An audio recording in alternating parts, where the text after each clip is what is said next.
नमस्कार, ये धर्म रहस्य है और मैं डॉक्टर राजीव निस्पृह आपसे बात कर रहा हूँ अपने चैनल धर्म रहस्य विद डॉक्टर राजीव निस्पृह के माध्यम से। कई बार लोगों ने मुझसे पूछा है कि क्लेम मंत्र को अगर हम 1.25 जप कर लें तो क्या होगा, या इससे अधिक जप संख्या कर लें तो हमें क्या प्राप्त होगा। ये प्रश्न कई प्रकार से मेरे सामने आया है और आज इस प्रश्न का उत्तर इस वीडियो में मैं आपको दे रहा हूं। जब आप क्लीम मंत्र को करते हैं या किसी भी मंत्र को करते हैं तो उसकी जप संख्या जैसे जैसे बढ़ती है उसी के अनुसार आपके अंदर एक मंत्र से संबंधित जो ऊर्जा है, जिस ऊर्जा को मंत्र रिप्रेजेंट करता है, जिस ऊर्जा से मंत्र संबंधित है, जिस इष्ट से मंत्र संबंधित है, वो ऊर्जा आपके अंदर आपके अवचेतन मस्तिष्क में प्रवेश करना शुरू करती है। जैसे आप क्लीम मंत्र कर रहे हैं तो सबसे पहली बात तो यह है कि उसको नियमानुसार दीक्षा ग्रहण करके उसके बाद आप उसे जो भी आपको बताया जाए दीक्षा में उसके अनुसार आप उसको कीजिए। बीच में कोई गैप नहीं होना चाहिए। गैप जहां हो जाता है, जहां पर आपने छोड़ दिया, वहां पर जब संख्या आपकी टूट गई, अब आगे आप करेंगे तो वहां से फिर प्रारंभ होगा। कुछ लोगों को ये भ्रांति होती है कि हम तो साहब इतने दिनों से कर रहे हैं, लेकिन वो अगर ध्यान दें कि उनका जब बीच में टूट गया है, छूट गया है या अखंडित हो गया है तो वो पूरी संख्या नहीं मानी जाएगी। एक अनुष्ठान जिसे हम कहते हैं, जिसके तहत आप उस मंत्र का जाप कर रहे हैं, वो अनुष्ठान पूर्ण होने का मतलब है कि बीच में कोई क्रम नहीं टूटना चाहिए। इस प्रकार से अब आपने प्रारंभ किया तो जब आप 1.25 मंत्र पार कर जाते हैं अपने नियमों के अनुसार, जो उसके नियम हैं, तो उस समय क्या घटित होता है ये जानने जैसी चीज है।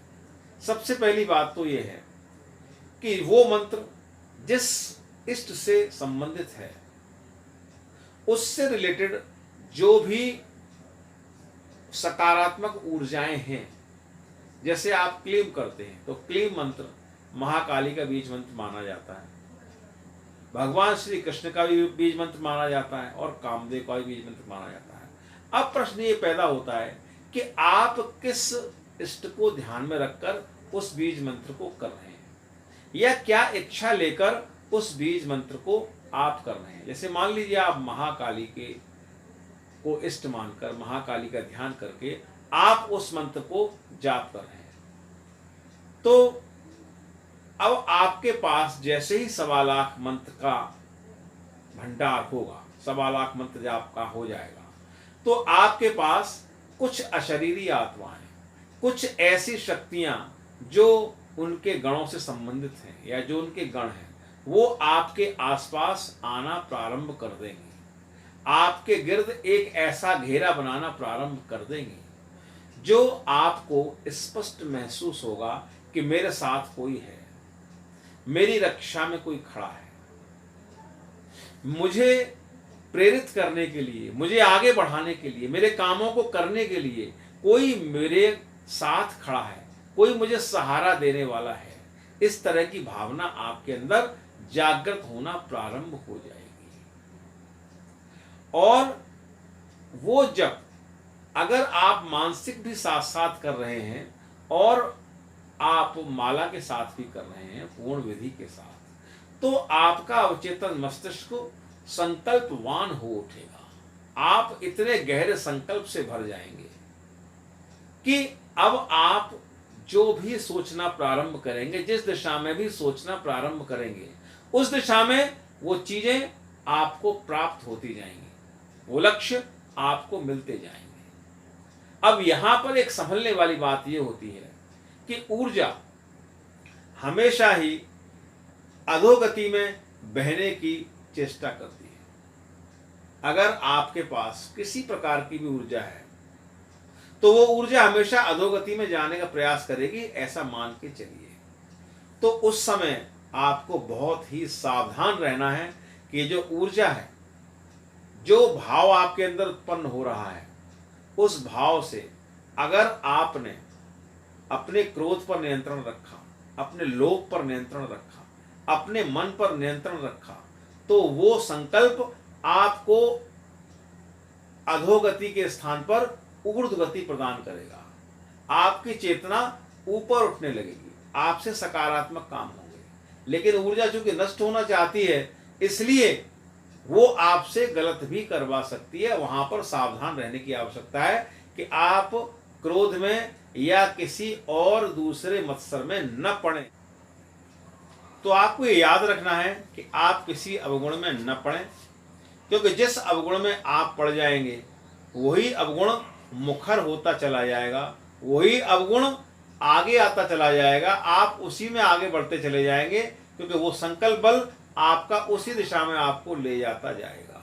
इसलिए मैं बार बार कहता हूँ कि मंत्रों के साथ कोई खिलवाड़ नहीं, उसको आप पूर्ण विधान के साथ दीक्षित होकर के और पूरी विधि के साथ, शास्त्रीय विधि के साथ कीजिए और उसमें कोई गैप मत कीजिए और अपने चित्त वृत्तियों पर नियंत्रण रखिए।